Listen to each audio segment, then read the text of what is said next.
یہ کال اب ریکارڈ کی جا رہی ہے۔ یہ کال اب نوٹس لے رہی ہے۔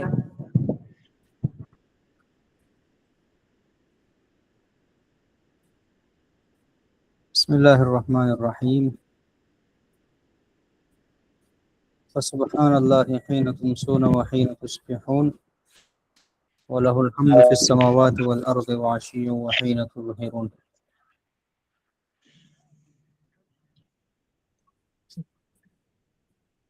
آج ہمارے تدریس القرآن کورس کی دوسری کلاس ہے۔ اس میں ہم ایک نظر پچھلے سبق پر ڈالتے ہوئے آگے بڑھیں گے۔ اللہ تعالیٰ پڑھنا پڑھانا آسان فرمائے، قبول فرمائے۔ تو تدریس القرآن کورس میں ہم نے شروع میں یہ بات سیکھی ہے کہ بنیادی تجوید تیزی سے سیکھنے کا ایک زبردست گر ہے، جس کو ہم اپنائیں گے اور کلاس کے طلباء کو اس کا پابند بنائیں گے تو جلدی وہ تجوید ناظرہ قاعدہ جو بھی کلاس ہو اس میں آگے بڑھیں گے۔ اس میں ایک یہ ہے کہ سبق پڑھنے میں شرمائیں گے نہیں، دوسرا یہ کہ بلند آواز سے سبق پڑھیں گے، آواز کو تھوڑا بلند کر کے سبق پڑھنا، یہ بہت بنیادی بات ہے، اس لیے کہ دل میں سبق یاد کرتے ہیں پھر استاد کو زبان سے سنانا ہوتا ہے، تو مشق تو کیا ہے، دل میں پڑا ہے، زبان سے مشق نہیں کی تو پھر زبان سے کیسے سنائیں گے، تو اس میں پھر مسائل بنتے ہیں۔ اور تیسری بات یہ ہے کہ مشق کریں گے سبق پر، اور مشق میں جیسے کہ اسکول میں ایکسرسائز دیتے ہیں تو اگر وہ کسی کے لیے والدہ لکھ کے دے دے یا ہمشیرہ لکھ کے دے دے یا کوئی دوسرا فرد گھر میں سے اس کو وہ ہوم ورک اور وہ ایکسرسائز لکھ کے دے دے تو ظاہر ہے کہ اس کا فائدہ اس طالب علم کو نہیں ہوگا، یا اگر مشق ہی نہ کرے، ایکسرسائز ہی نہ کرے تو پھر بھی فائدہ نہیں ہوگا۔ تو مشق خود اور استقامت کے ساتھ کرنا بہت ضروری ہے، اور تجوید کی روح جو ہے وہ یہ ہے کہ مشق کیا جائے۔ اس کے بعد پھر ہم ابتدا میں یہ بات سامنے رکھیں گے کہ ہم اللہ جل جلالہ سے دعائیں بھی مانگیں گے۔ قرآن کریم میں اللہ جل شانہ نے حضرت ابراہیم علیہ السلام کا وہ واقعہ نقل فرمایا ہے کہ وَإِذْ يَرْفَعُ إِبْرَاهِيمُ الْقَوَاعِدَ مِنَ الْبَيْتِ وَإِسْمَاعِيلُ، تو اس میں ایک لفظ آیا ہے قواعد، اس کا مفرد ہے قاعدہ، اور قاعدہ کا معنی ہے بنیاد۔ تو فرما رہے ہیں کہ جب ابراہیم علیہ السلام بیت اللہ شریف کی بنیاد اٹھا رہے تھے اور اس کی تعمیر کر رہے تھے تو اس وقت یہ جتنا بڑا عمل ہے، یعنی مسجد اور پھر مسجد سے آگے پھر بیت اللہ کی تعمیر ہے، یہ کتنی بڑی بات ہوگی۔ تو حضرت ابراہیم علیہ السلام بیت اللہ کی تعمیر فرما رہے ہیں، مگر اس کے ساتھ ساتھ اللہ جل جلالہ سے دعا بھی مانگ رہے ہیں۔ وَإِذْ يَرْفَعُ إِبْرَاهِيمُ الْقَوَاعِدَ مِنَ الْبَيْتِ وَإِسْمَاعِيلُ رَبَّنَا تَقَبَّلْ مِنَّا إِنَّكَ أَنْتَ السَّمِيعُ الْعَلِيمُ۔ تو اللہ جل جلالہ سے ہم ہر ایک کام کی قبولیت کے لیے دعا بھی مانگیں گے، تو حضرت ابراہیم علیہ السلام کی دعا ہمارے سامنے ہو تو اس سے ہمیں بنیادی فلسفہ بھی سمجھنا آسان ہوگا، اور عمل کے ساتھ ساتھ دعا کی طرف ہم متوجہ رہیں گے۔ اس کے ساتھ ساتھ ہم فرشتوں کی دعا جو اللہ جل جلالہ نے قرآن کریم میں ذکر فرمائی ہے کہ جب ان سے پوچھا گیا اور ان کو ان چیزوں کا علم نہ تھا جو حضرت آدم علیہ السلام بتا سکے، تو انہوں نے دعا کی کہ سبحانک لا علم لنا الا ما علمتنا انک انت العلیم الحکیم۔ تو اللہ جل جلالہ کو یہ اتنی پسند آئی کہ قرآن کریم میں اس کا تذکرہ فرمایا۔ تو ہم بھی اپنی عاجزی کو پیش کریں گے اللہ کے سامنے کہ یا اللہ ہم کچھ بھی نہیں ہے اور ہم بہت کمزور ہیں، تو اللہ جل جلالہ سے یعنی دعا کے ساتھ ہم اپنے کاموں میں برکت اور قبولیت اور نافعیت لانے کے لیے ہم دعا کی طرف متوجہ رہیں گے۔ حضرت موسیٰ علیہ السلام کی دعا اللہ جل جلالہ نے قرآن کریم میں نقل فرمائی ہے، جس میں سینہ کے کھولنے اور علم میں آگے بڑھنے، زبان کے چلنے کی جو دعا ہے، رب اشرح لی صدری ویسر لی امری واحلل عقدۃ من لسانی یفقہوا قولی، تو یہ خود بھی اللہ جل جلالہ سے مانگیں گے اور طلباء کو بھی یہ دعاؤں کی عادت ان میں بھی ڈالنے کی کوشش کریں گے۔ اس کے ساتھ ساتھ وہ دعا بھی ہمارے سامنے رہے کہ جو خود اللہ جل جلالہ نے جناب نبی کریم صلی اللہ علیہ وسلم کو سکھائی تھی کہ آپ مجھ سے علم کی زیادتی کے لیے ان الفاظ کے ساتھ دعا فرمائیں، رب زدنی علما، رب زدنی علما۔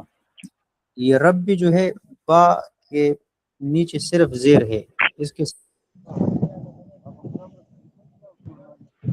کبھی کبھی اداروں کے اوپر لکھا ہوتا ہے اور طلباء پھر پڑھتی بھی غلط ہیں، ربی زدنی پڑھتے ہیں، حالانکہ یہ با کے ساتھ یا نہیں ہے، ربی زدنی علما۔ تو ان دعاؤں کے ساتھ ہم درس و تدریس کو جاری رکھیں گے تو انشاءاللہ اس میں خیر و برکت ہوگی۔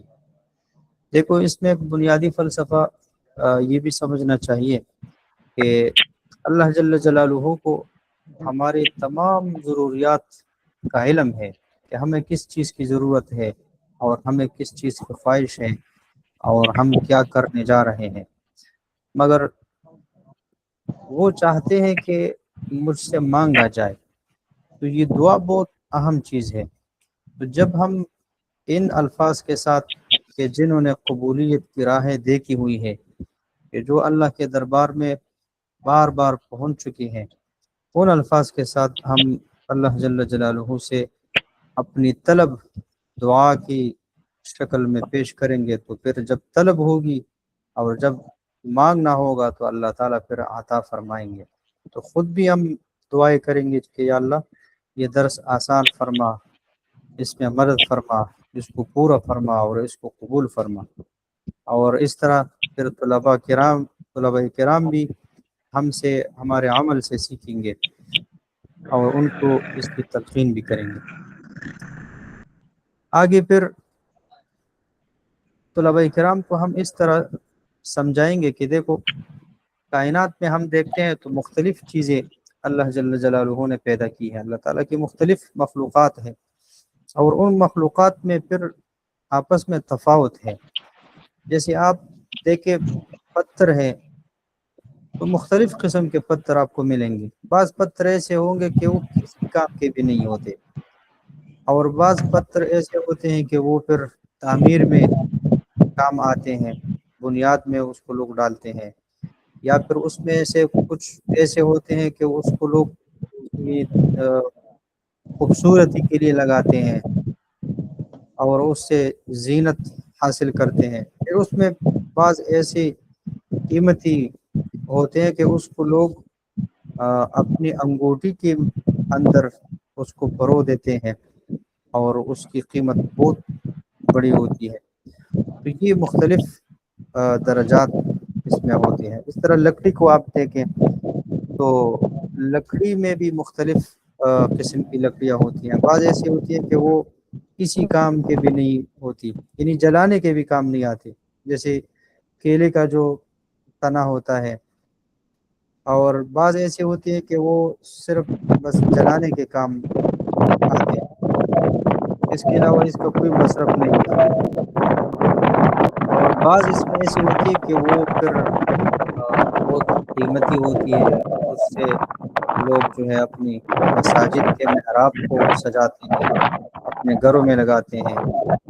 اور بعض ایسی بھی ہوتی ہے کہ جس سے دوائی اور عطر وغیرہ میں بھی اس کا استعمال ہوتا ہے۔ اس طرح پھر مخلوقات میں اللہ جل جلالہ نے مختلف درجات رکھے ہیں، اس میں اشرف المخلوقات انسان کو بنایا ہے۔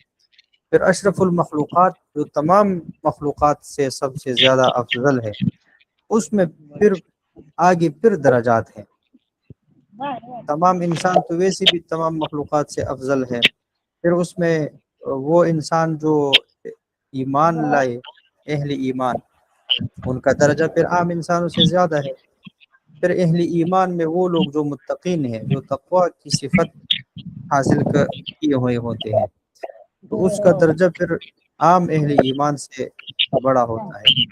پھر اولیاء اللہ، پھر اس کے اوپر صحابہ کرام، وہ سب سے بڑے اولیاء اللہ ہیں۔ اور پھر ان سے بھی اوپر ایک درجہ ہے انبیاء کرام کا۔ اور انبیاء کرام میں بھی پھر اللہ جل جلالہ نے مختلف صفات کے اعتبار سے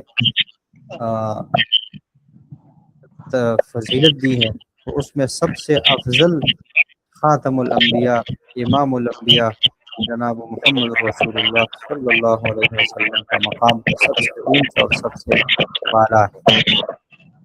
اس طرح آپ علیہ الصلوۃ والسلام کے اوپر جو کتاب نازل ہوئی قرآن کریم، یہ بھی تمام کتابوں سے، پھر آسمانی کتابوں میں سے بھی سب سے افضل یہ قرآن کریم ہے۔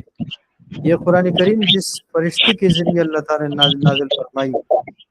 نازل فرمایا یہ کتاب اور قرآن کریم، تو وہ تمام فرشتوں میں سردار فرشتہ جبرائیل امین کے ذریعے ان کو اس کو نازل فرمایا۔ اور جس مہینے کے اندر نازل فرمایا تو وہ بھی سب سے افضل مہینہ یعنی ماہ رمضان، اور پھر جس رات میں نازل فرمایا تو وہ افضل ترین رات یعنی شب قدر کے اندر۔ تو مقام اتنا بڑا ہے قرآن کریم کا، اور اسی کا لازمی نتیجہ یہ ہے کہ جو شخص اسی قرآن کریم کے ساتھ اپنے آپ کو جوڑ دے اور اس کو سیکھے اور اس کو سکھائے تو وہ بہترین شخص میں سے ہے۔ تو یہ مقام اللہ تعالیٰ نے جن کو دی ہے تو وہ بہت خوش نصیب لوگ ہیں۔ اس کے ساتھ ساتھ یہ بھی ذہن میں رہے کہ جو چیز جتنی بڑی درجے کی ہوتی ہے اور اس کا مقام اور مرتبہ بلند ہوتا ہے تو اس کی پھر نزاکتیں اور احتیاطیں بھی اتنی ہی زیادہ ہوتی ہے۔ جیسے مثلا ایک بندہ جا رہا ہے سائیکل پر، ایک بندہ سائیکل پر جا رہا ہے تو وہ جو ایک جگہ پہنچے گا آدھے گھنٹے میں، اس طرح کوئی موٹر سائیکل پہ جا رہا ہے تو وہ اس سے کم وقت میں پہنچے گا، 15 منٹ میں پہنچے گا مثلا۔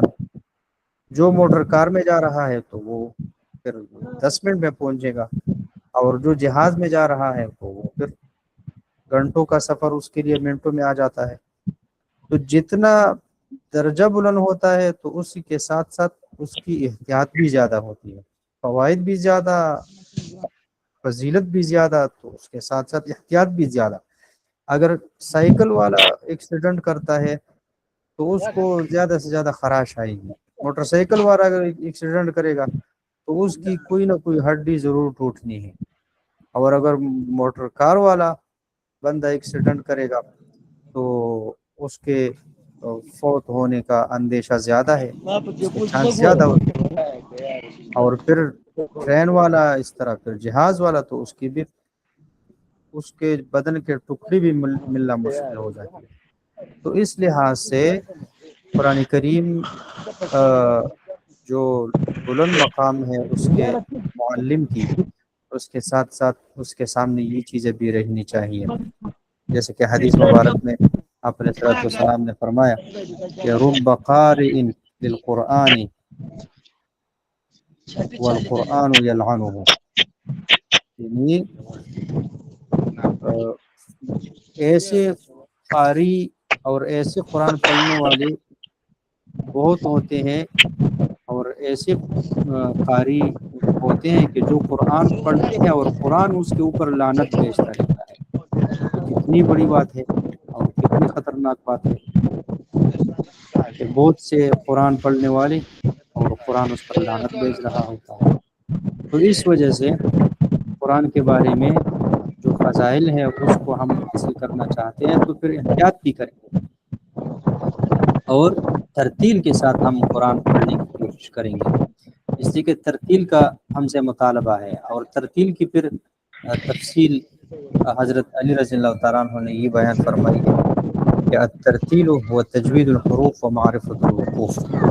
یہ ترتیل کا لغوی معنی قرآن کرام نے یہ لکھا ہے کہ ٹہر ٹہر کر عمدہ پڑھنا، لغت میں اس کا یہ معنی ہے، اور اصطلاحی معنی قرآن کرام نے یہ لکھا ہے کہ ہوا تجوید الحروف و معرفت الوقوف، یعنی تجوید یہ حروف کی بہتری، حروف اچھے ہو جائے، خوبصورت ہو جائے، اور وقوف کے متعلق معلومات اور معرفت حاصل ہو جائے، تو یہ ترتیل ہے۔ تو ترتیل کے دو اجزاء ہو گئے، ایک تجوید الحروف اور ایک معرفت الوقوف۔ پھر تجوید الحروف میں سے تجوید کو لے تو تجوید کا لغوی معنی ہے خوبصورت بنانا، ایک چیز کو اچھا عمدہ کرنا، اور اصطلاحی تعریف جو قراء اور مجودین حضرات نے لکھی ہے وہ یہ ہے کہ ہوا اداء الحروف من مخارجها الخاصة لها مع جميع صفاتها اللازمة والعارضة بسهولة وبغیر کلفة، یعنی یہ اس ادا کا نام ہے کہ حروف کو اس کے اپنے خاص مخارج جو اس کے لیے مقرر ہے اس سے ادا کرنا، صفات لازمہ اور صفات عارضہ کا لحاظ رکھتے ہوئے، اور سہولت کے ساتھ بغیر کسی تکلف کے، تو اس کو کہتے ہیں تجوید۔ اور تجوید کا دوسری جو تعریف ہے آسان، وہ یہ ہے کہ وہ ادا ان کا ادا الرسول صلی اللہ علیہ وسلم، یعنی نبی کریم صلی اللہ علیہ وسلم کی طرح قرآن کریم پڑھنا اور قرآن کریم کو ان کی طرح سنت کے مطابق اطاعت رسول کے ساتھ ادا کرنا، یہ تجوید ہے۔ تجوید کی بھی دو قسمیں ہیں۔ جب یہ باتیں یعنی نظری طور پر اور تھیوریٹیکل جب ہمیں یہ باتیں سمجھ میں آ جائے گی تو اس لحاظ سے پھر ہمیں اس میدان میں کام کرنا آسان ہو جائے گا۔ تجوید کی دو قسمیں یہ ہے کہ ایک کو کہتے ہیں تجوید علمی، علم سے نکلا ہے، اور ایک ہے تجوید عملی۔ تجوید علمی کا مختصر سا آسان سا مطلب یہ ہے کہ تجوید کی کتابیں پڑھنا اور اس کے جو اصول اور قواعد کتابوں میں بیان ہوئے ہیں اس کو سیکھنا، تو یہ ہے تجوید علمی، یعنی علم، تجوید کا علم سیکھنا، اس کی کتابیں پڑھنا، اس میں اس کا نصاب پڑھنا۔ اور دوسرا ہے تجوید عملی، جو کہ عمل سے بنا ہے، یعنی تجوید کے مطابق تلاوت کرنا، اطاعت رسول کے ساتھ تلاوت کرنا، نبی علیہ الصلوۃ والسلام کے طریقے کے مطابق تلاوت کرنا، تو تجوید کے اصول اور قواعد کے مطابق درست تلاوت کرنے کو ہم کہیں گے تجوید عملی۔ اب اس کا حکم علماء کرام نے واضح فرمایا ہے، اور باقاعدہ کتابوں میں یہ بات وضاحت کے ساتھ لکھی ہے کہ تجوید علمی یہ فرض کفایہ ہے، یعنی اگر 48 میل کے اندر اندر ایک تجوید کے فن کا ماہر قاری عالم موجود ہو تو تمام لوگوں کا ذمہ جو ہے وہ فارغ ہو جائے گا، اور اگر 48 میل کے اندر اندر کوئی ایک بھی ایسا قاری اور عالم نہیں ہے کہ جو تجوید کے قواعد اور قوانین سے واقف ہو اور اس فن میں ماہر ہو تو پھر تمام لوگ اس میں گناہگار ہوں گے، اس لیے کہ فرض کفایہ اس میں سے کسی نے تو ادا کرنا تھا، اور کسی نے بھی ادا نہیں کیا تو سب لوگ اس میں گناہگار ہوں۔ اور اللہ تعالیٰ کی ناراضگی کا سبب ہوگا۔ تو اس وجہ سے علماء، قراء اور حفاظ کے لیے یہ ضروری ہے کہ وہ تجوید علمی کی طرف بھی توجہ رکھے۔ کم از کم قراء اور حفاظ تو اس طرف توجہ دے کہ فرض کفایہ تو یعنی ادا ہو جائے۔ اور تجوید عملی کا حکم یہ لکھا ہے کہ یہ فرض عین ہے، یعنی مرد اور عورت جو بھی قرآن کریم کی تلاوت جب بھی کرے، تھوڑا کرے یا زیادہ، تو وہ تجوید کے مطابق پڑھنا ضروری ہے۔ حضرت مولانا اشرف علی تھانوی رحمہ اللہ نے جو کتاب لکھی ہے جمال القرآن، اور بہت بڑے مفتی تھے، انہوں نے امداد الفتاوی، اس کا فتاوی بھی ہے اور بہت بڑا ان کا مقام ہے، تو انہوں نے بھی یہ لکھا ہے کہ تجوید عملی یہ فرض عین ہے۔ اور اس کی دلیل کیا ہے؟ ورتل القرآن ترتیلا، یہ امر کا صیغہ ہے، ورتل، رتل، تو امر سے وجوب ثابت ہوتا ہے، تو فرض عین ہے۔ اور جس طرح تجوید، اچھا تو یہ حکم ہو گیا تجوید علمی کا اور تجوید عملی کا۔ پھر اس کے بعد ترتیل کے جو دو اجزاء ہم نے، کہ ایک جز ہے تجوید الحروف اور دوسرا جز ہے معرفت الوقوف۔ تو تجوید الحروف کے پھر دو اجزاء ہیں، یعنی اگر ہم یہ چاہتے ہیں کہ ہماری حروف بہتر ہو جائے، خوبصورت ہو جائے، تو ہمیں کیا کرنا پڑے گا؟ تو ہمیں دو چیزوں پر فوکس کرنا ہوگا اور دو چیزوں میں مہارت حاصل کرنی ہوگی، اور ان دو چیزوں کو ہم نے حاصل کرنا ہوگا۔ اس میں سے ایک ہے مخارج الحروف، یعنی حروف کے مخارج، حروف جن جن جگہوں سے نکلتے ہیں، جن جگہوں سے حروف پیدا ہوتے ہیں اور جن جگہوں سے حروف ادا ہوتے ہیں، ان جگہوں کو کہتے ہیں مخارج۔ مخارج مخرج کا جمع ہے، اور مخرج کا معنی ہے نکلنے کی جگہ، اس کی آگے تفصیل آ رہی ہے انشاءاللہ۔ تو مخارج الحروف، ایک یہ ان کو جو تجوید الحروف حاصل کرنا چاہتا ہے تو اس کے لیے ایک چیز یہ ضروری ہے، اور دوسری چیز ہے صفات الحروف۔ یہ دو اجزاء ہیں تجوید الحروف کے۔ اور صفات الحروف کا معنی یہ ہے کہ حروف کے ادا کرنے کے وقت اس کے اندر کچھ صفات ہوتی ہیں، یعنی نرمی کے ساتھ پڑھنا، اس میں تیز آواز نکلنا، موٹا پڑھنا، باریک پڑھنا، تو یہ تمام جو ہے وہ صفات ہیں، جو کہ انشاءاللہ آگے ہم اس کی کچھ ضروری تفصیل پڑھیں گے اپنی جگہ پر۔ تو تجوید میں جب مخارج حاصل ہو جائے، یعنی ہر حرف اپنے مقرر کردہ جگہ سے ہم ادا کرنے والے بن جائے، اور اس میں جو صفات ہیں ان صفات کو بھی ہم ساتھ ساتھ میں ادا کرنے والے بن جائے، تو اس کو ہم کہیں گے کہ اس بندے کو تجوید الحروف حاصل ہو گیا ہے، یعنی اس کے حروف خوبصورت ہو گئے ہیں، جیسے کہ اللہ جل جلالہ اور شریعت کی نظر میں جو خوبصورت کہنے کے لائق ہوتے ہیں، یہ ابھی اس کے برابر ہے۔ اور ترتیل کا جو دوسرا جز ہے وہ ہے معرفت الوقوف، اور معرفت الوقوف اس کے بھی دو اجزاء ہیں، ایک ہے محل وقف اور ایک ہے کیفیت وقف۔ تو محل وقف کا معنی یہ ہے کہ معرفت الوقوف کا مطلب یہ ہے کہ وقوف یعنی جہاں پر وقف کرنا ہوتا ہے وہ جگہ جان لی جائے اور اس کا طریقہ جان لیا جائے۔ تو وقفوں کا یعنی جہاں پر یعنی تلاوت کرتے ہوئے ہمیں کہاں رکنا چاہیے اور کہاں نہیں رکنا چاہیے، تو اس کے معرفت حاصل ہو جائے، اس کو کہتے ہیں معرفت الوقوف۔ تو معرفت الوقوف کے دو اجزاء ہیں، اگر کوئی چاہتا ہے کہ ہمیں وقوف کے متعلق معرفت حاصل ہو جائے تو اس کو دو کام کرنے ہوں گے اور اس میں مہارت حاصل کرنی ہوگی۔ ایک اس میں ہے محل وقف، محل یعنی جگہ، وقف کی جگہ یعنی کس کس جگہ میں وقف کرنا چاہیے اور وقف کرنا ہوگا اور کس جگہ رکنا نہیں چاہیے، تو اس کو پہچاننا، اس کو ہم کہیں گے محل وقف، اس عنوان کے تحت یہ بات آئے گی۔ اور پھر دوسرا یہ ہے کہ ٹھیک ہے، یہ تو معلوم ہو گیا کہ کہاں کہاں رکنا ہے۔ اب دوسری بات یہ کہ کیفیت وقف کو ہم نے جاننا ہے۔ کیفیت وقف کا معنی یہ ہے کہ کس طرح ہم نے وقف کرنی ہے، یہ وقف کرنے کا طریقہ کیا ہوگا، رکنے کا کیا طریقہ ہوگا۔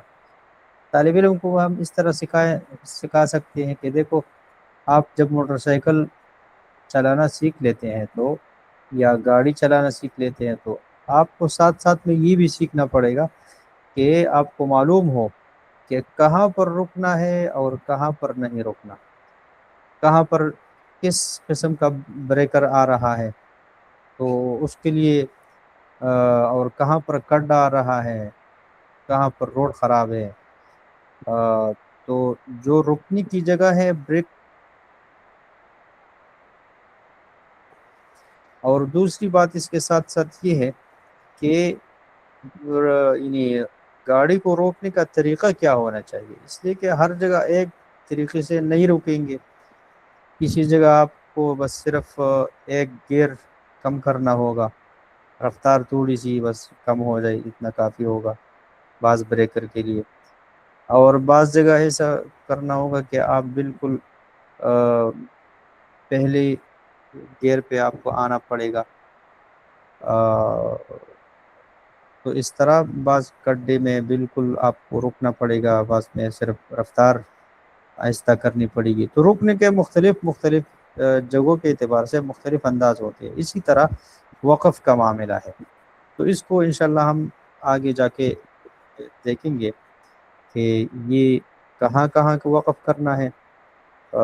اس کے بنیادی 3-4 باتیں ہیں، وہ سامنے آ جائے گی انشاءاللہ۔ اور کس طریقے سے وقف کرنا ہے تو اس کے 5 طریقے ہیں، وہ بھی انشاءاللہ آگے جا کے ہم سیکھیں گے۔ وقف بالسکون ہے، وقف بالاسکان ہے، وقف بالابدال ہے، وقف بالروم ہے، وقف بالاشمام ہے۔ تو اس کا کیا طریقہ ہے انشاءاللہ اس کو آگے ہم کھولیں گے۔ تو یہ ہو گیا ترتیل، اور ترتیل کے 2 اجزاء، تجوید الحروف اور معرفت الوقوف۔ پھر تجوید الحروف کے 2 اجزاء، مخارج الحروف اور صفات الحروف، اور پھر معرفت الوقوف کے 2 اجزاء، محل وقف اور کیفیت وقف۔ اس سے آگے پھر لحن کی بات آتی ہے، تو لحن انشاءاللہ اس کو کل پڑھیں گے اگر اللہ نے چاہا تو۔ اب ہم آتے ہیں نورانی قاعدہ کی طرف۔ تو نورانی قاعدے میں ہم نے یہ کہا تھا کہ نورانی قاعدے کا اجمال یہ ہے کہ اس میں 16 تختیاں ہیں، اور 16 تختیوں میں سے 8 تختیاں ایسی ہیں کہ جن کو ہم بنیادی تختیاں شمار کرتے ہیں، اور 8 تختیاں ایسی ہیں کہ جس کو ہم مشقی تختیاں بتاتے ہیں۔ مثلا مفردات یہ بنیادی تختی ہے، مرکبات میں پھر اس کی مشق ہے، اس طرح مقطعات میں بھی مشق ہے، حرکات تنوین یہ بنیادی تختی میں سے ہے، ابدن کی تختی میں پھر مفردات کی بھی مشق ہے، مرکبات کا بھی مشق ہے، حرکات اور تنوین کا بھی مشق ہے، اور اس کے بعد پھر کڑی حرکات۔ جی استاد جی اسکرین تو نظر آ رہی ہے نا؟ اسکرین یہاں نظر نہیں آ رہی ہے۔ نہیں پہلے نظر آ رہا تھا۔ ہاں پہلے تو نظر آ رہا تھا، پھر بعد میں وہ غائب ہو گیا۔ ابھی اب تو اگر نظر آ آپ رہا ہے نا استاد؟ اب آپ اس طرح کریں کہ وہ قاعدے والا جو جی سلائڈ ہے نا اس کو وہ چلا لے اب ابھی اس نظر کو۔ آ رہے استاد جی؟ نظر آ رہے اسکرین میرا؟ نہیں ابھی فی الحال تو نظر نہیں آ رہا۔ میں واپس شیئر کرتا ہوں دوبارہ۔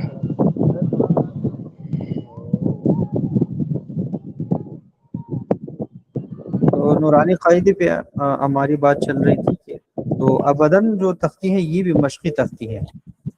استاد جی ابھی نظر آ رہی ہے؟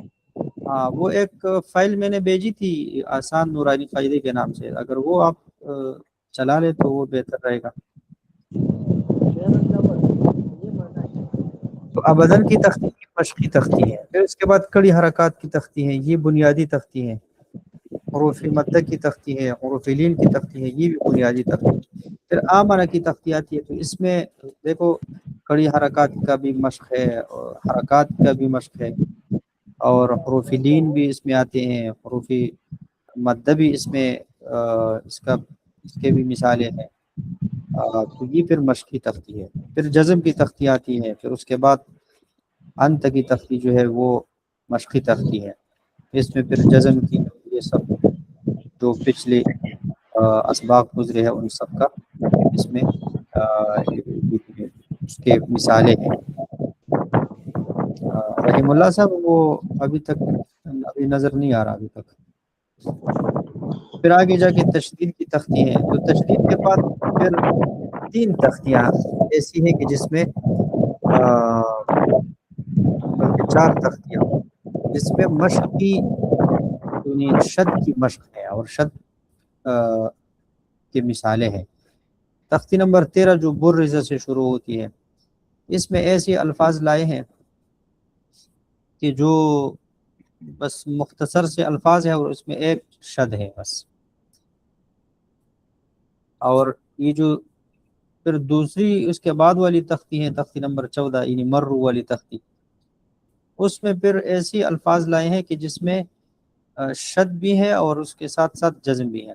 ابھی ہم سلائڈ کی طرف آئیں گے انشاءاللہ، ویسی ابھی اجمالی بات چل رہی ہے۔ آپ یہ پہلا والا سلائڈ بس اس کو ذرا بڑا کر کے اگر کھول سکتے ہیں پورٹریٹ شکل میں تو اچھا ہوگا۔ ہاں اس طرح ٹھیک ہے۔ مرو کے بعد جو تختی ہے تختی نمبر 15 یزکا، تو اس میں ایسی مثالیں ہے کہ ایک شد کے بعد پھر دوسرا شد بھی آیا، یعنی ڈبل شد والے حروف ہیں، تو آسان سے مشکل کی طرف جا رہے ہیں۔ تو طالب علم کو ہم نے ایسی ہی اس طریقے سے آگے لے کے جانا ہوگا تو وہ اس کے لیے آسانی ہوگی کہ ہم آسان سے مشکل کی طرف جائیں گے، یعنی تدریج کا خیال کرتے ہوئے ہم اس کو آگے بڑھائیں تو اس کے لیے پھر آسانی ہوگی۔ پھر جو تختی نمبر 16 ہے تو یہ ضالن والی جو تختی ہے، تو اس میں شد بھی ہے اور شد کے ساتھ مد بھی ہے، تو اس میں پھر جو مثالیں اور جو کلمات انہوں نے جمع کی ہے قرآن کریم سے وہ پھر مشکل کلمات ہیں۔ بعض ایسی حروف بھی ہیں، ایسی کلمات بھی ہیں جس میں ڈبل شد ہے، وہ پھر اور بھی مشکل ہو جاتی ہے۔ تو یہاں تک 16 تختیاں نورانی قاعدے کی پوری ہو جاتی ہیں، اور اخیر میں خاتمہ ہے، اور خاتمہ میں مختلف تجوید کے جو مختلف قواعد ہیں تو جو پچھلی تختیوں میں عموماً نہیں پڑھائے گئے ہوتے ہیں، تو یہاں پر اس کو ہم قاعدے بھی سکھائیں گے اور ان تمام قواعد کی اجرا بھی کریں گے۔ تو مثلا خیرن یارہ یہاں سے لے کر یہ اکلا لما وتحبون المال حبا جما یہاں تک، تو اس میں 2 قواعد کی مثالیں ہیں، ایک یرملون کا قاعدہ ہے اور ایک جو ہے لفظ اللہ اور لفظ اللہم کے لام کا قاعدہ ہے۔ اور پھر اس سے آگے جو کلمات ہیں تو اس میں ایک حد تک ایک قاعدہ ہے، پھر اس کے بعد میم ساکن کے قواعد آتے ہیں، تو بہرحال اخیر تک اس طرح یہ قواعد ہے، اس انشاءاللہ تفصیل اپنی جگہ پر آئے گی۔ اب پہلی تختی کی طرف ہم آ جاتے ہیں، تو ہم پہلے ہم اس طرح کریں گے کہ یہ بنیادی تختیہ کو ہم پہلے پڑھیں گے تاکہ پھر مشقی تختی میں ہمارے لیے اجرا آسان ہو جائے گا۔ اور اگر ہمارے پاس ایسے طلباء آئیں کہ جو قرآن انہوں نے پڑھا ہوا ہے تو اگر ان کو ہم یہ 8 تختیاں صحیح طریقے سے پڑھا دیں تو انشاءاللہ ان کے ناظرے کا اور خاص کر ادائیگی کا یعنی تصحیح حروف کا مسئلہ اس سے آسانی سے حل ہو سکتا ہے۔ تو پہلی تختی جو مفردات کی ہے اس میں ہم یہ سمجھائیں گے کہ مفردات جو ہے یہ مفرد کی جمع ہے، اور مفرد کا معنی ہے الگ الگ لکھے ہوئے حروف۔ تو یہاں پر جو خانے بنے ہوئے اس میں الگ الگ حروف ہیں۔ اس میں پھر یہ بات ہم سمجھائیں گے کہ دیکھو یہ قرآن کریم جو ہے عربی میں نازل ہوا، اور عربی کی جو زبان ہے وہ 29 حروف سے بنی ہے۔ تو اگر یہ 29 حروف ہم اس کو درست ادائیگی والے بن جائے تو پورے قرآن میں ہماری جو حروف ہے اس کی تصحیح ہو جائے گی۔ تو یہ 29 حروف ہے، اس میں اس کو حروف حجابی کہتے ہیں، حروف تہجی بھی کہتے ہیں۔ اور اس میں جو مختلف خانے ہیں تو اس میں یہ بڑا کر کے جو لکھا ہوتا ہے یہ شکل ہے، اور یہ اوپر دائیں طرف جو چھوٹا سا لکھا ہوتا ہے یہ اس حرف اور اس شکل کا نام ہے۔ تو اس سے ان کا ذہن واضح ہوگا۔ پھر اس میں ہم یہ بتائیں گے کہ ان حروف کا جن کا نام وہ حروف جن کا نام 2 حروف سے مل کر بنتا ہے اس کو ہم 2 حرفی حروف بولیں گے، وہ 12 حروف ہیں۔ اور جو حروف جن کا نام وہ حروف جن کا نام 3 حروف سے مل کر بنا ہے اور جس کے اوپر مد بھی لکھا ہوا ہوتا ہے تو اس کو ہم 3 حرفی حروف بولیں گے، اور یہ 15 ہے اس میں۔ اور پھر ان 2 حرفی اور 3 حرفی حروف کا حکم ہم اس کو سمجھائیں گے کہ 2 حرفی حروف کا حکم یہ ہے کہ اس میں ہم 1 الف کے برابر مد کریں گے، اور 3 حرفی حروف کا حکم یہ ہے کہ اس میں ہم 3 یا 5 الف کے برابر مد کریں گے۔ اور 1 الف کی مقدار ہم نے کتب تجوید سے بتایا تھا کہ یہ ہے کہ بند انگلی درمیانی رفتار سے کھل جائے تو اس میں جتنا وقت لگتا ہے یہ 1 الف کا یہ بقدر اس میں وقت لگتا ہے، یہ 1 الف کی مقدار ہے۔ تو اور الف اور حمزہ کا جو نام ہے تو ان 2 حرفوں کے نام میں کسی قسم کا مد نہیں ہے، اور یا 2 دفعہ لکھا ہوا ہے اور یہ ہے 1 حرف۔ پھر اس میں نرم حروف میں ہم 4 باتیں بتائیں گے، اور تیز حروف میں 4 باتیں، اور موٹے حروف میں 4 باتیں۔ یہ نرم حروف کتنے ہیں؟ 4 ہے، 3 ہے۔ کون کون سے ہے؟ ث، ذال، ضا۔ اور نرمی کا مطلب کیا ہے؟ نرمی کا مطلب یہ ہے کہ اس میں تیز حروف یعنی اس میں تیز سیٹی کی طرح تیز آواز نہ نکلے۔ اور نرم پڑھنے کا طریقہ یہ ہے کہ اس میں زبان کا سرا صرف اوپر کے دانتوں کے ساتھ لگے۔ پھر تیز حروف میں بھی 4 باتیں ہیں۔ یہ تیز حروف کتنے ہیں؟ تیز حروف 3 ہیں۔ کون کون سے ہیں؟ ز، سین، صاد، یہ تیز حروف ہے۔ تیزی کا مطلب کیا ہے؟ تیزی کا مطلب یہ ہے کہ اس میں سیٹی کی طرح تیز آواز نکلے۔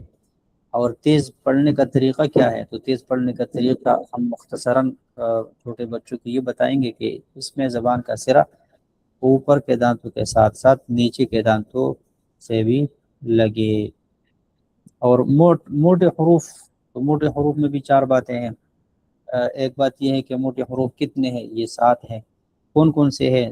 تو یہ ہیں صاد، ضاد، یہ 1 جوڑی ہو گئی، صاد، ضاد، یہ 1 جوڑی ہو گئی، اور نقطے والا غین اور نقطے والی خا اور قاف، تو یہ 7 حروف ہیں۔ موٹے ہونے کا مطلب کیا ہے؟ تو موٹے ہونے کا مطلب یہ ہے کہ اس کو منہ بھر کر پڑھیں گے۔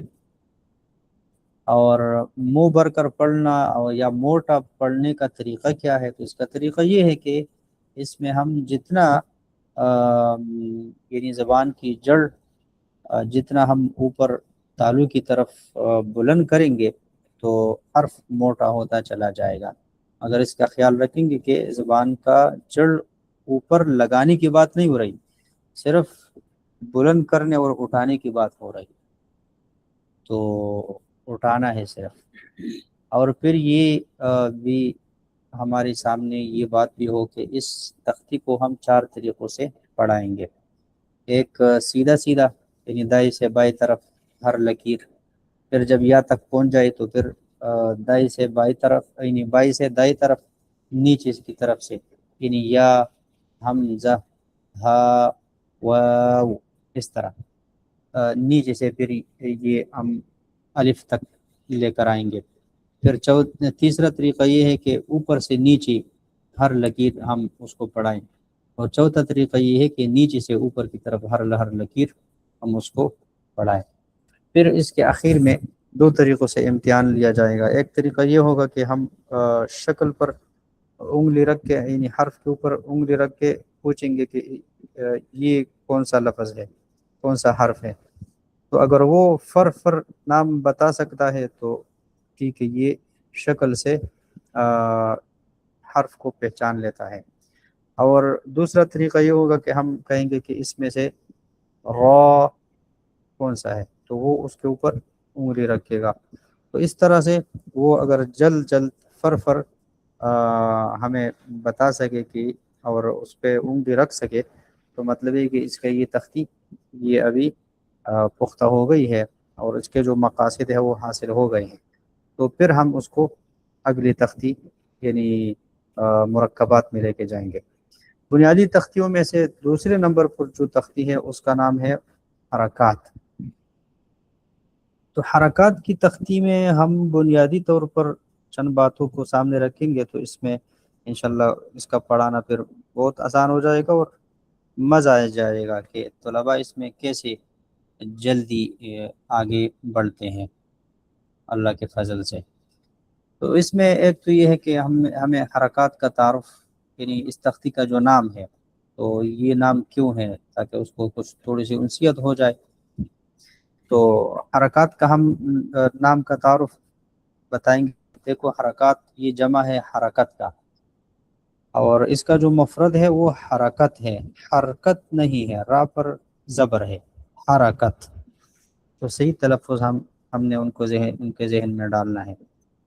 تو حرکات چونکہ یہاں پر صرف زبر زیر پیش کی بات ہے تو ہم اس کے ذہن میں فی الحال یہی بات ڈالیں گے کہ زبر زیر پیش کو حرکات کہیں گے، زبر زیر پیش کو حرکات کہتے ہیں. یہ بات ان کو یاد ذہن نشین کرائیں گے.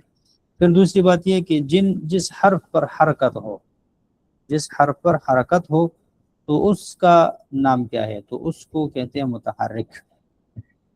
اچھا، اس کے ساتھ ساتھ یہ بھی ذہن میں ہو کہ ان کو ہم یہ حرکات کا جو تصور ہے وہ اس کے ذہن میں صحیح بٹھا دیں. مثلا اس کے سامنے بورڈ پر یا سلیٹ پر یا کسی تختی پر یا کسی کاپی پر حرف ہم لکھ لیں اور ان سے پوچھیں کہ یہ کیا ہے، تو وہ کہیں گے کہ یہ حرف ہے اور اس کا نام یہ ہے. پھر ہم اس کے اوپر زبر لگائیں گے اور اس کو سمجھائیں گے کہ اس نشان کا نام ہے زبر. اس کا ایک نام ہے زبر اور ہم اس کو کہیں گے کہ اس کا نام ہے زیر اور اس کا دوسرا نام ہے حرکت. پھر پیش بنائیں گے، اس کو سکھائیں گے کہ یہ ہے پیش کی شکل، اور اس کا ایک نام ہے پیش اور ایک نام ہے حرکت. یعنی حرکات کا ایک الگ الگ نام ہے اور ایک نام اس کا مشترک ہے. جیسے کہ طلباء کے کلاس کے اندر ہر طالب علم کا اپنا اپنا ایک نام ہوتا ہے، کسی کا احمد، کسی کا اویس، کسی کا سدیس. تو الگ الگ نام ہر ایک طالب علم کا ہوتا ہے، اور سب کا ایک مشترکہ نام بھی ہے کہ یہ قاعدے کے طالب علم ہے، یہ طالب علم ہے، اولا کا طالب علم ہے. تو طالب علم یہ ہر طالب علم کا نام ایک طالب علم بھی ہے. تو اس طرح یہ حرکات ہر ایک کو ہم حرکت بھی کہتے ہیں اور اس کا الگ الگ نام بھی ہے. اور جس حرف پر حرکت آ جائے تو اس کو ہم متحرک کہیں گے، کیونکہ یہ اصطلاحات اور یہ نام آگے جا کے بار بار استعمال ہوں گے.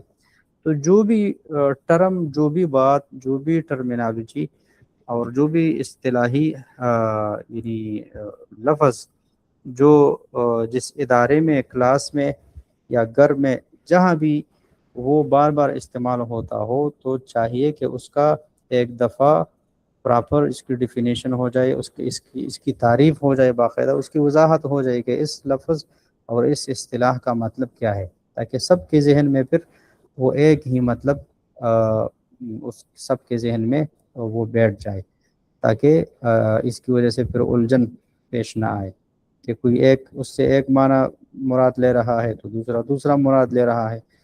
تو ان جیسے الجھنوں میں طلباء کو پڑھنے سے ہم اس طریقے سے بچائیں گے کہ ہر تختی کے شروع میں کچھ ایسی بنیادی ضروری ہدایات ان کے ذہن نشین کریں گے۔ اچھا، اس کے بعد پھر ہم دو چیزیں اور بتائیں گے حرکات کے حوالے سے۔ ایک اس میں سے ہے مقدار، یعنی یہ کتنا ہم اس کو کھینچ کر پڑھیں گے یا کھینچیں گے نہیں کھینچیں گے، لمبا کریں گے نہیں کریں گے، کیا اس کی متعلق کیا حکم ہے۔ تو حرکات کے حوالے سے بات یہ ہے کہ اس کی مقدار جو ہے وہ ہے نصف الف، نصف الف کے برابر ہم اس کو کھینچ۔ سچی ابھی میں کہیں بیٹھا ہوا تھا، ابھی گھر جا رہا ہوں تو آپ لیٹ ہو رہے سچی ابھی میں وہ شیئر جو ہے بند۔ ٹھیک ہے استاد جی، ٹھیک ہے، آپ لفٹ کر لیجئے، بس میں پورا کر کے ٹھیک ہے انشاءاللہ ختم کروں گا۔ ٹھیک ہے۔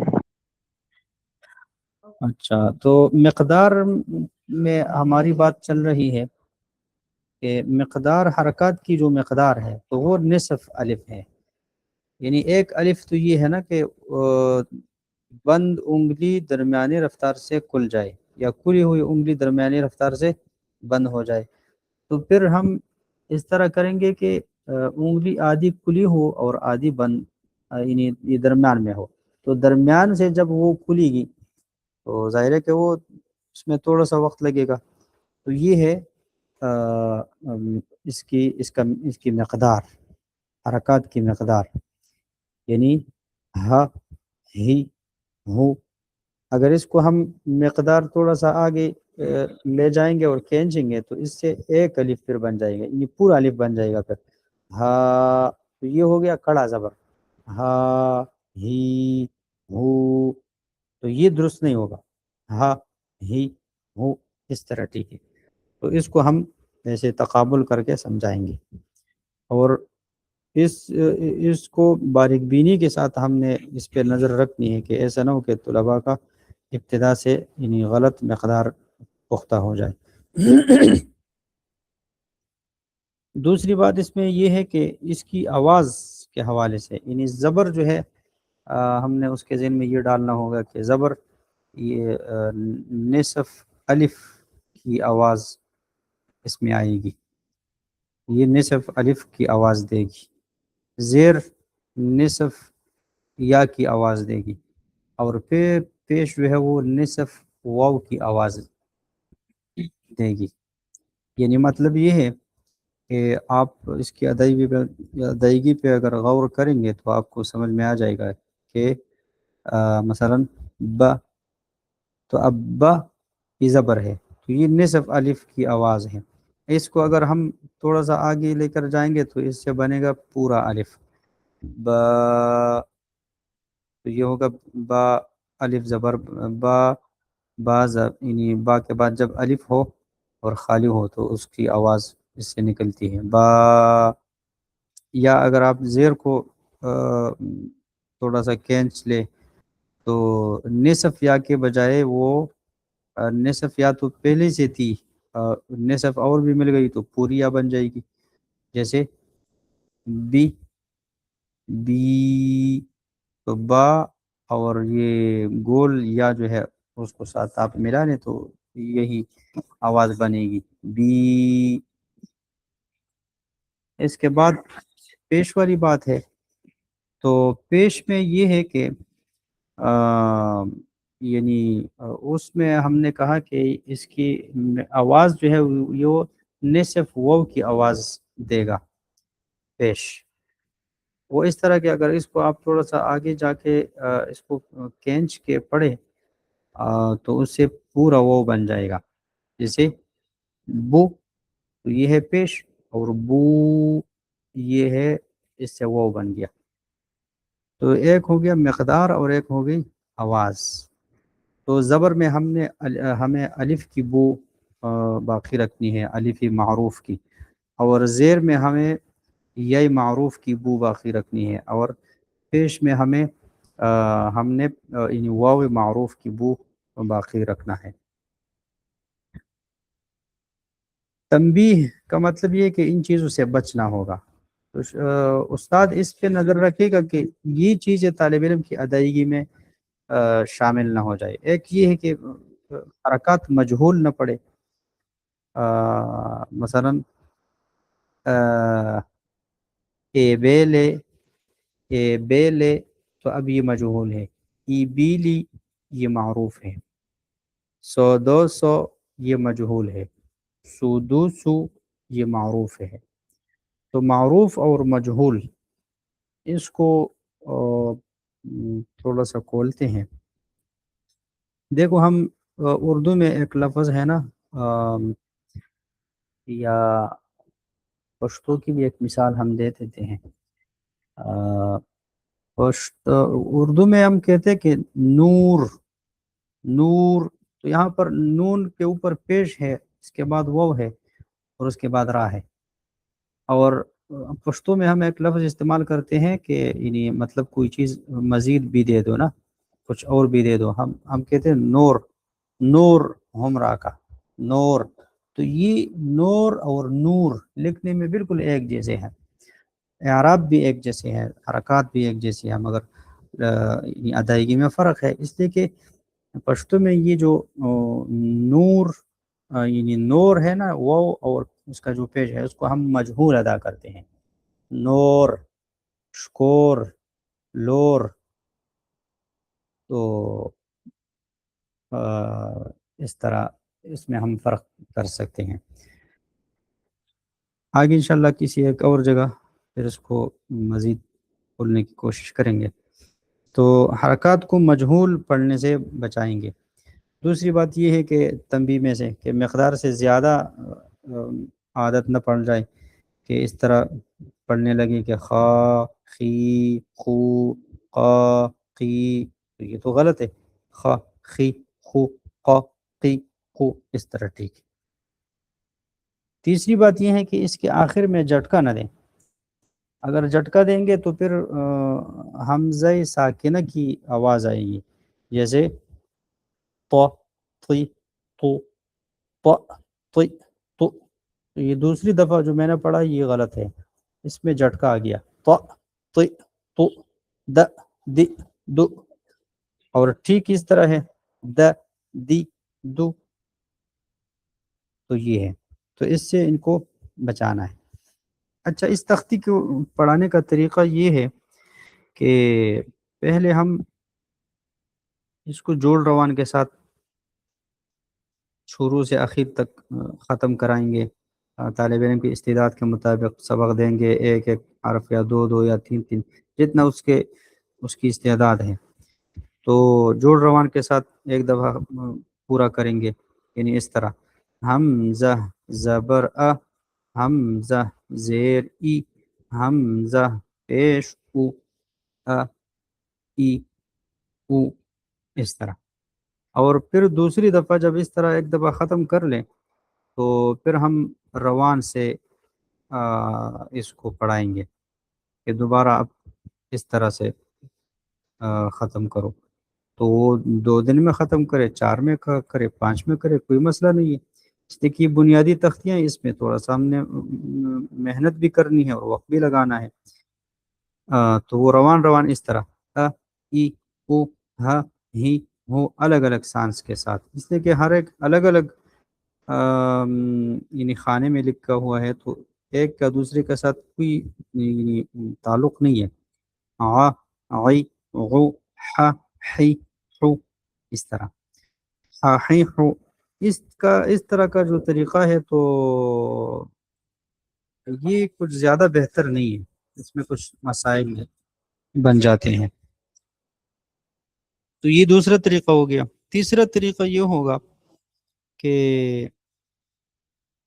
اسی دوسری طریقے میں پھر یہ بھی کریں گے کہ شروع سے لے کر جائیں تو پھر اخیر سے بھی لے کر آئے، مو می ما بو بی با وہ وی وا، انہیں الٹا بھی ان سے پڑھوائے روان روان۔ تیسرا طریقہ یہ ہے کہ اوپر سے نیچے، ا عی غو کا شی غو ای غو خا کی شو لا، اس طرح۔ پھر یہ دوسرا جو دوسرے ورق پر جو ہوتا ہے را دی سو وا سی وہ، اس طرح۔ تو یہ تیسرا طریقہ ہو گیا۔ چوتھا طریقہ یہ ہو گیا کہ نیچے سے اوپر کی طرف، غو شی کا غو عی ا، دو چیزوں پر آپ نے فوکس کرنا ہے، ایک یہ کہ حرف اپنے مخرج سے نکلے، اور دوسرا یہ کہ حرکات کو اپنی مقدار سے زیادہ نہ کھینچنے پائے۔ تو انشاءاللہ اس طرح کے 4 طریقوں سے جب یہ قاعدہ، یہ تختی پڑھ لے گا اور اس میں ماہر ہو جائے گا، نیچے سے اوپر، اوپر سے نیچے، تو انشاءاللہ آدھا ناظری کا جو کام ہے نا وہ یہیں سے نمٹ جائے گا۔ اس لیے کہ قرآن کریم میں جتنی بھی کلمات ہیں تو اس پر یا تو زبر ہے یا زیر ہے یا پیش ہے، تو انہی حرکات کے آگے پیچھے اور انہی حروف کے آگے پیچھے ہونے سے کلمات بن جاتے ہیں۔ تو اور ہمیں یہ لگتا ہے کہ بشرا کا جو چاپ ہے تو اس میں یہ حرکات والی تختیب بہت صحیح طریقے سے پختہ اگر اس میں ہو جائے تو یہ نقشہ بہت زبردست ہے۔ مثلا آپ پہلے والی لکیر پر اگر نظر دوڑائے تو عی اوپر سے نیچے کی طرف، عی غو، تو اس میں دیکھو حروف حلقی کے تینوں مخارج کے حروف آ گئے۔ یہ حلق کے نیچے حصے سے ادا ہوتا ہے، عین درمیان سے، اور غین اوپر کے حصے سے۔ اور پھر چوتھے نمبر لکیر پہ آ جائے ہا حی خو، تو یہ ایسے حروف ہے کہ اس میں عام طور پر غلطی ہو جاتی ہے، اور متشابہت الصوت ہونے کی وجہ سے یا قریب المخرج ہونے کی وجہ سے طالب علم صحیح ادا پر قادر نہیں ہوتا۔